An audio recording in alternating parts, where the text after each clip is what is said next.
மன்னார் ஆயரிடம் குற்றப்புலனாய்வு பிரிவு தீவிர விசாரணை. அரசாங்கத்தின் கோரிக்கைக்கு அமையவே புலிகளுக்கான வானொலி கருவிகளை நோர்வே இறக்குமதி செய்தது. புலிகள் எரித்திரியாவை மாதிரியாக கொண்டு செயற்பட்டதாக அமெரிக்கா கூறுகிறது. யுத்தத்தினால் இடம்பெயர்ந்த அனைத்து சமூக மக்களையும் மீள்குடியேற்றுமாறு JNP டக்ளஸிடம் கோரிக்கை.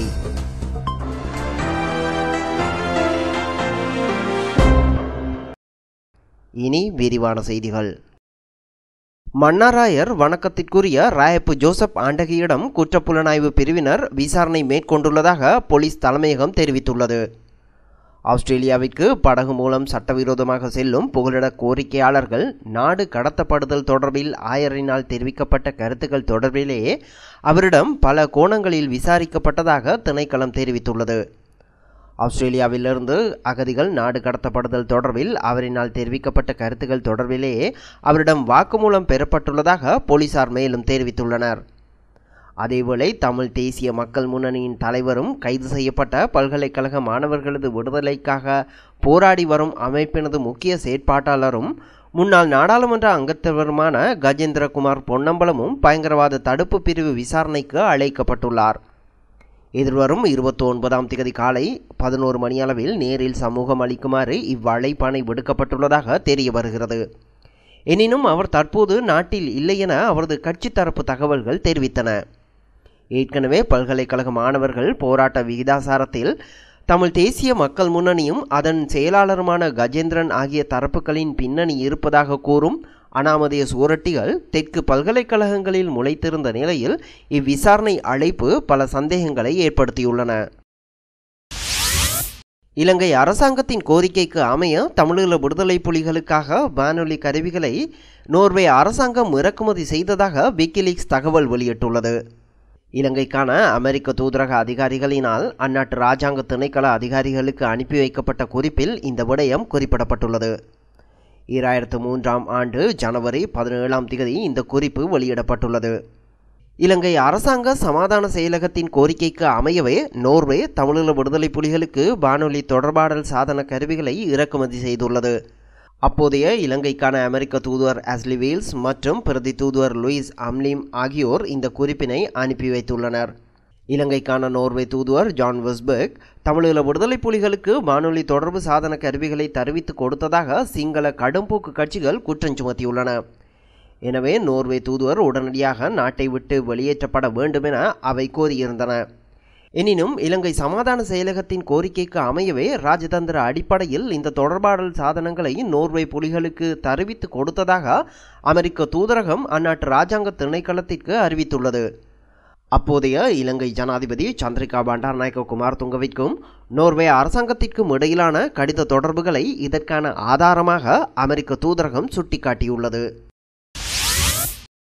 தமிழீழ விடுதலை புலிகள் தனி நாடாக அங்கீகரிக்கப்பட்ட எரித்திரியாவை முன்மாதிரியாக கொண்டு செயற்பட்டு வருவதாக அமெரிக்கா தெரிவித்துள்ளதாக விக்கிலீக்ஸ் தகவல் வெளியிட்டுள்ளது. இலங்கைக்கான அமெரிக்க தூதரக அதிகாரிகளினால் அந்நாட்டு இராஜாங்க திணைக்களத்திற்கு அனுப்பி வைக்கப்பட்ட குறிப்பில் இந்த விடயம் தெரிவிக்கப்பட்டுள்ளது. 1994ஆம் ஆண்டு ஜூன் மாதம் 17ஆம் தேதி இந்த குறிப்பு அனுப்பி வைக்கப்பட்டுள்ளது. அண்மையில் சுதந்திரம் பெற்றுக்கொண்ட எரித்திரியாவை முன்மாதிரியாக கொண்டு செயற்பட உள்ளதாக தமிழீழ விடுதலை புலிகளின் தத்துவ ஆசிரியர் ஆண்டன் பாலசிங்கம் வெளிநாட்டு ஊடகவியலாளர்களிடம் தெரிவித்துள்ளார். தங்களது சுதந்திர போராட்டத்திற்கு எரித்திரியாவை முன்மாதிரியாக கொண்டு செயற்பட உள்ளதாக அவர் குறிப்பிட்டுள்ளார். சிவில் நிர்வாக நடவடிக்கைகளை மேற்கொண்டு வருவதாகவும் அவர் தெரிவித்துள்ளார்.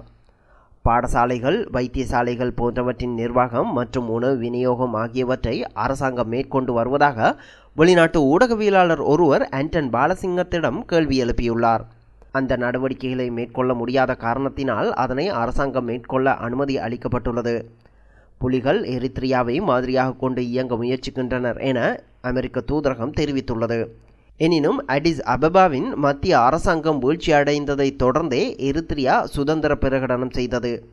இலங்கை மத்திய அரசாங்கம் அவ்வாறு வீழ்ச்சியடையக்கூடிய வாய்ப்பு கிடையாது. தமிழீழத்தை உருவாக்கும் நோக்கிலேயே புலிகள் சிவில் நிர்வாகத்தை ஏற்படுத்த முயற்சிக்கின்றனர் என அமெரிக்க தூதரகம் தெரிவித்துள்ளதாக விக்கிலீக்ஸ் தகவல் வெளியிட்டுள்ளது.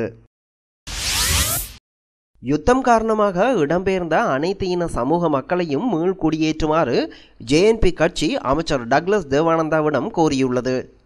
யுத்தம் காரணமாக இடம்பெயர்ந்த தமிழ், சிங்கள மற்றும் முஸ்லிம் மக்களை மீள்குடியேற்ற அரசாங்கம் காத்திரமான நடவடிக்கை எடுக்க வேண்டுமென ஜேஎன்பி பேச்சாளர் முகமது முசாமில் தெரிவித்துள்ளார்.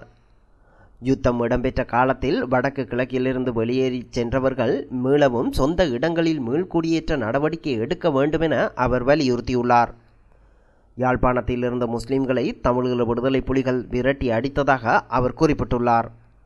யுத்தம் இடம்பெற்ற காலத்தில் இடம்பெயர்ந்த பலர் வேறு இடங்களில் குடியேறியுள்ளதாக முசாமில் தெரிவித்துள்ளார்.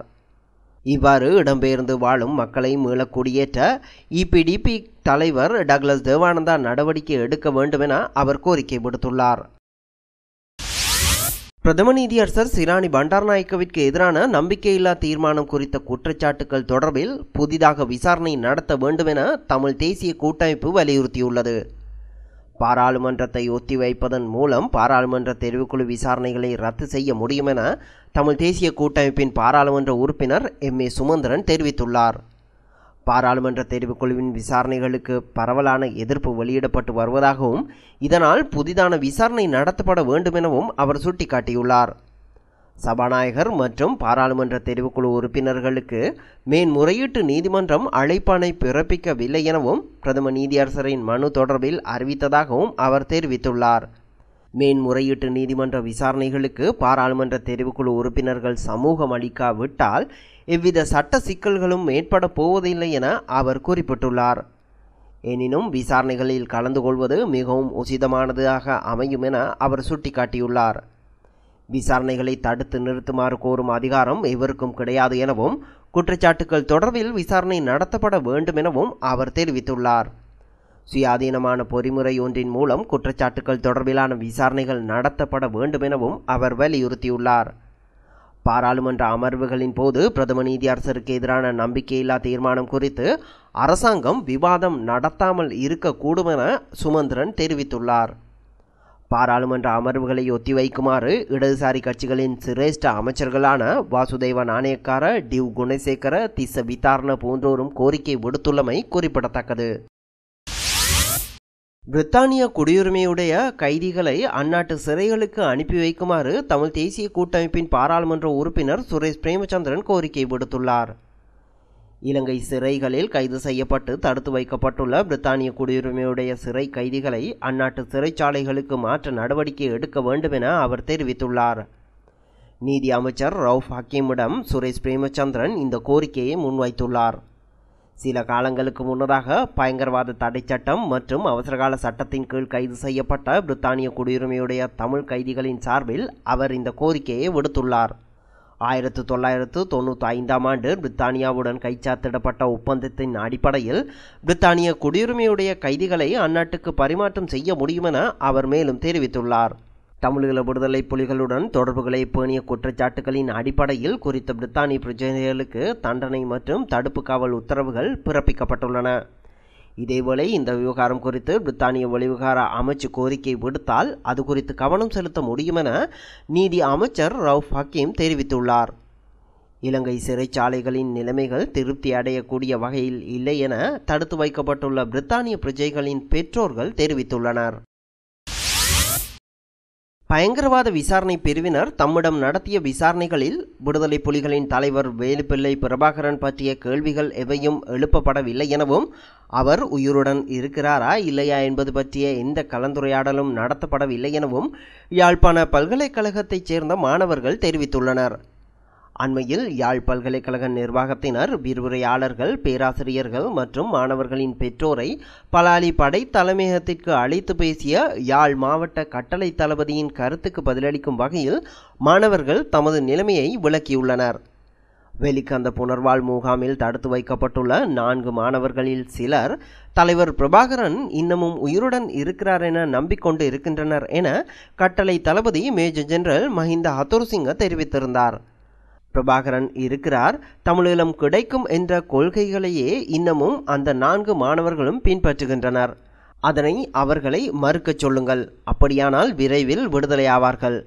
பிரபாகரன் இருக்கிறார் என்று அவர்கள் தெரிவித்துள்ளனர் என்பதை புலனாய்வு பிரிவினர் எங்களிடம் கூறினர் என தடுப்பில் உள்ள மாணவர்களின் தாய்மாரிடம் மஹிந்த ஹத்துருசிங்க தெரிவித்திருந்தார்.